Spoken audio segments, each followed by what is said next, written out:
Halo guys, berjumpa lagi dengan saya Gerlani Tuasari, yang dimana di video saya beberapa hari ini eh, membahas tentang mata kuliah yang berada dalam yang saya tawar dalam semester 3 di kampus Sekolah Tinggi Teologi, yaitu Administrasi Gereja Baru.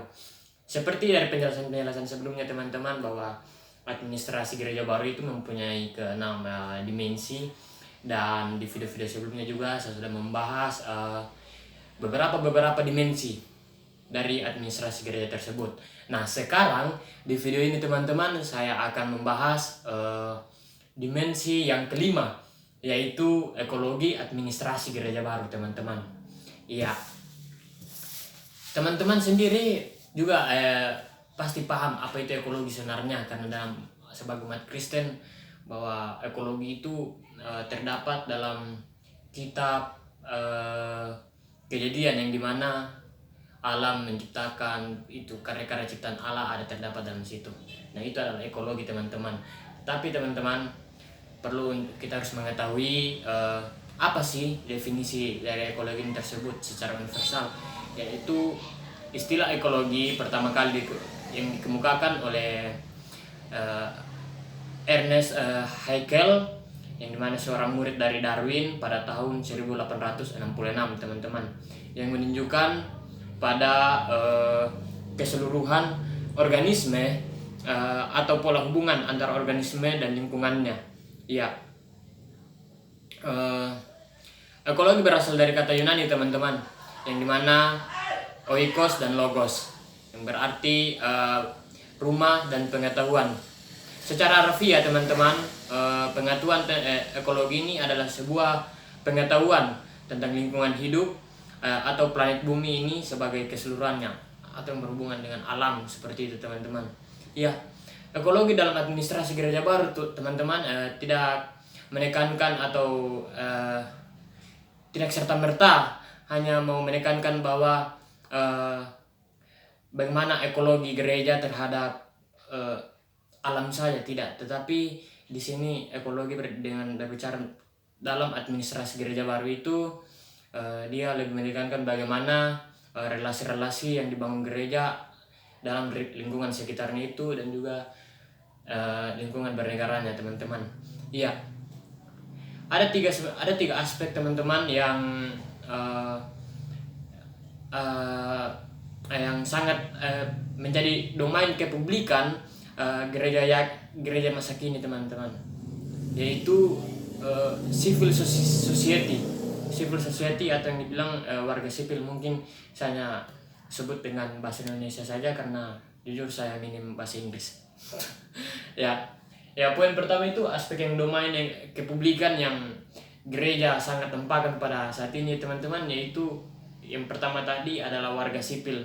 Nah, gereja berada dalam dunia ini teman-teman, di tengah-tengah masyarakat dan juga manusia, ya, tidak terpisahkan begitu.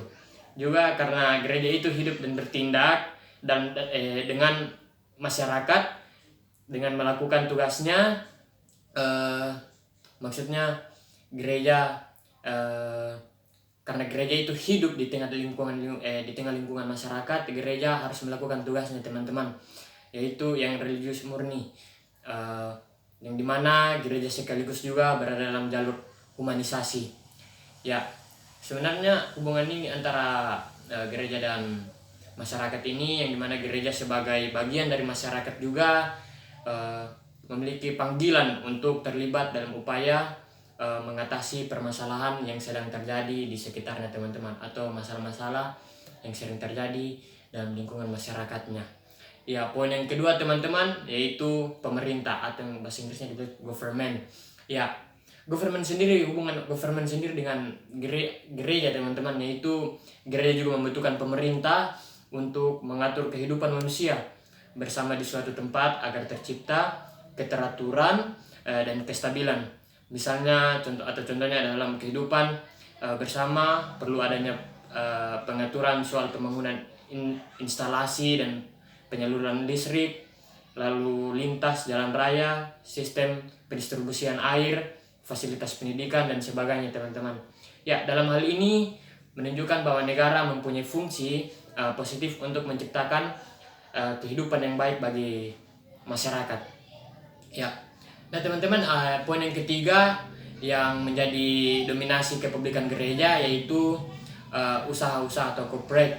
Ya, gereja memiliki usaha-usaha untuk menjaga dan melestarikan lingkungan sekitarnya teman-teman, yang dimana panggilan gereja bertujuan membangun kesadaran warga jemaatnya bahwa kelestarian dan kesinambungan alam bukanlah suatu yang terjadi otomatis teman-teman. Dan juga gereja harus mengingatkan bahwa kepada warganya bahwa alam adalah ciptaan Allah yang harus dihargai dengan memelihara dan melestarikannya. Ya, berbicara itu adalah domain-domain yang kepublikan yang sangat menonjol bagi gereja masa kini teman-teman. Ya, juga dalam administrasi gereja baru teman-teman, ekologi itu dikelilingi dengan pengaruh-pengaruh teman-teman yang memberikan keringanan bagi gereja dalam masa pembangunannya. Ya, poin yang pertama itu teman-teman, jadi di sini pengaruh-pengaruh itu ada 6 poin teman-teman. Ya, yang pertama adalah hukum. Teman-teman pasti tahu apa fungsi hukum dalam masyarakat. Ya, hukum juga berfungsi dalam gereja, yang dimana dapat mencegah terjadinya kekerasan atau kriminal-kriminal yang terjadi dalam gereja teman-teman. Dan juga yang kedua adalah politik. Nah, politik ini sangat penting teman-teman, karena dapat menumbuhkan ruang bagi gereja untuk ikut berpartisipasi dalam menumbuhkan terciptanya politik yang sehat dalam kehidupan bangsa demi mencapai kebaikan bersama, demi mencapai masyarakat yang sejahtera teman-teman. Iya. Dan poin yang ketiga yaitu adalah sosialisasi sosial. Ya. Kenapa ini mempengaruhi gereja teman-teman? Karena manusia merupakan tujuan pokok dari setiap upaya pembangunan, dan juga selain itu manusia adalah juga subjek pembangunan teman-teman. Bahkan dapat dikatakan bahwa manusia dapat menjadi korban pembangunan, karena itu manusia berhubungan langsung dengan pembangunan, khususnya pembangunan gereja. Ya. Dan poin yang keempat itu teman-teman yaitu ekonomi. Ya. Pengaruh ekonomi di sini teman-teman, itu gereja perlu tampil membantu masyarakatnya supaya bisa mendefinisikan dirinya sebagai agen pembaharu yang mampu membebaskan masalah-masalah yang melanda masyarakatnya. Nah, dan membangun ulang kemerdekaan manusia adalah tugas gereja. Ya, artinya gereja dalam bidang kebutuhan ekonomi masyarakat harus aktif membebaskan manusia dan membawanya ke dalam kehidupan yang sejahtera. Ya. Kita masuk dalam poin yang kelima teman-teman, yaitu ICTS. Ya.